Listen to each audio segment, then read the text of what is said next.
अंबाला में आज सुबह विभिन्न स्कूलों को मेल के जरिए बम से उड़ने की धमकी मिले। इसके बाद एक तरफ तो अफरा तफरी का माहौल देखने को मिला तो दूसरी तरफ अंबाला प्रशासन ने पहुंचकर कमान संभाली और जांच भी की। इस बारे में जब अंबाला से सांसद वरुण मुलाना से बात की गई तो उन्होंने कानून व्यवस्था पर सवाल उठाते हुए कहा कि आज देश में कानून व्यवस्था पूरी तरीके से खत्म होती दिखाई दे रही है। वहीं उन्होंने कहा कि आज सुबह जब स्कूलों को यह धमकी मिली तो उसके बाद की देखने को मिला कि बम डिस्पोजल टीम भी जल्दी नहीं पहुंची, बल्कि कई घंटे के इंतजार के बाद बम डिस्पोजल टीम स्कूलों में पहुंची, जिसके बाद वहां पर चेकिंग की गई है। उन्होंने यह भी मांग करते हुए कहा कि इस देरी पर भी जांच होनी चाहिए और भाजपा सरकार को गिरते हुए कहा है कि भाजपा के राज में अब कानून व्यवस्था पूरे तरीके से चरमरा गई है। इस तरह की घटनाएं लगातार बढ़ती जा रही है। अंबाला में आज सुबह से कई स्कूलों को बम थे, ये देखिए बहुत दुखद है और ऐसा नहीं होना चाहिए। और जो भी इस तरह के काम करते हैं उनकी जितनी आलोचना की जाए उतनी कम है। लेकिन सामने ये भी आ रहा है कि जो तैयारी हमारे पुलिस बल की होनी चाहिए वो दिखाई नहीं दी। कई स्कूलों में तो बताया गया कि सुबह से ही थ्रेट आ गया था, लेकिन बॉम्ब डिस्पोजल स्क्वाड्स और बाकी पुलिस की टीमें स्कूलों को जो है वो कॉर्डन नहीं कर पाई थी, उनकी चेकिंग नहीं कर पाई थी। तो ये चिंताजनक विषय है। पुलिस तो हमारी हमेशा मुस्तैद रहनी चाहिए और ये जो देरी हुई है इसकी जरूर जांच होनी चाहिए कि कहीं अगर कोई ऐसा गलत हादसा हो जाता तो उसकी जिम्मेदारी किसकी होती। कि कई स्कूलों में जहां सुबह ही इस तरह का थ्रेट आ गया था वहां दोपहर तक भी कोई स्क्वाड कोई टीम नहीं पहुंची जो वहां पर उसको एरिया को जो है वो चेक कर पाती। तो ये बहुत ही चिंताजनक विषय है, इस पर सरकार को ध्यान देना चाहिए। ऐसी नहीं जी, देखिए कानून व्यवस्था पूरी की पूरी आप देखें उसका बहुत बुरा हाल हुआ है। नेशनल क्राइम रिकॉर्ड्स ब्यूरो की अभी जब रिपोर्ट आई थी उसमें भी आपने देखा कि किस प्रकार से जो अपराध है वो बढ़े हैं।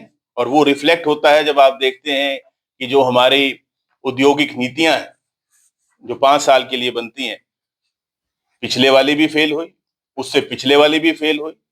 कि लोग जो हैं जिन्हें यहाँ आना चाहिए, प्रदेश के अंदर इन्वेस्ट करना चाहिए, इंडस्ट्री लगनी चाहिए, वो नहीं लग रही। उल्टा जो लगी हुई हैं वो छोड़ छोड़ के जा रही, क्योंकि कहीं गोलियां चल रही हैं दिन दिहाड़े, कहीं पर जो है वो फिरौतियां मांगी जा रही हैं। पूरे हरियाणा के अंदर ये हालात हैं, जिसके कारण से जो हमारा हरियाणा प्रदेश एक शांति प्रिय प्रदेश के रूप से जाना जाता था, आज उसकी जो छवि है वो धूमिल हुई है और सरकार मानने को तैयार नहीं। विधानसभा के सेशन में भी जब आपने देखा था, जब चर्चा हुई, देखिए जब तक मानेंगे नहीं तो सुधार कैसे होगा। समस्याएं हैं, उनका एडमिशन होना चाहिए, मानना चाहिए, तभी तो कोई सुधार होगा।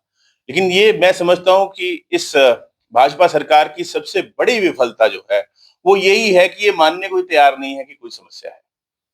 जब तक मानेंगे नहीं तो समस्या का समाधान कैसे होगा। जल भराव है कैंट के अंदर, आपने देखा खास तौर पे टांगरी के आसपास मंत्री जी का बयान आया कि अंबाला कैंट के अंदर तो जल भराव ही नहीं हुआ। कि क्या वो क्षेत्र अंबाला छावनी का क्षेत्र नहीं है? हमारा कैंट का इंडस्ट्रियल एरिया क्या अंबाला छावनी का क्षेत्र नहीं है? वो अंबाला छावनी का ही क्षेत्र है। और हर साल बहुत नुकसान जो है गांव वासियों को भी, वार्ड वासियों को भी और इंडस्ट्रियल एरिया में जो इंडस्ट्रियलिस्ट है उनको भी झेलना पड़ रहा है। लेकिन अभी तक कोई समाधान नहीं हो पा रहा है। बार बार इतना ज्यादा जो रेत भर गया है उसको हटाना चाहिए, वो भी नहीं हट पा रहा। कि हालात ये हैं, जो आसपास के वार्ड हैं टांगरी के पास, तो नदी ऊंचाई पे बह रही है और जो हमारे वार्ड हैं वो उससे नीचे है उनका स्तर, तो जिसके कारण से जो नदी है वो अपना रास्ता बदल रही है।